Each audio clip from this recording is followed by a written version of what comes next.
একাদশীতে কি একাদশী তিন প্রকার ভাবে করা যাবে, তিন প্রকার ভাবে একাদশী করা যাবে। কিভাবে?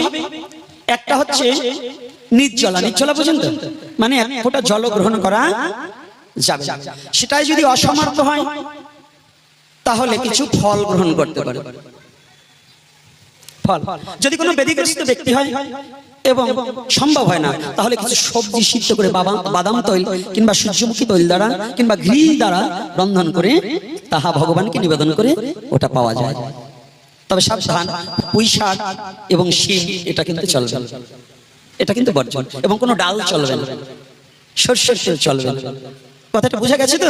এর চেয়ে আর ক্লিয়ার ভাবে আমার মতো বলার কোনো আমার রাস্তা নেই এবং আমি বলতে পারবো না। অন্য হয়তো মহাজনগণ তারা হয়তো আরো বিস্তারিত আলোচনা করতে পারবে, কিন্তু আমি বলছি এমন ভাবে যাতে ছোট থেকে বড় সবার হৃদয়ের মাঝে যেন কথাটা ঢুকতে পারে।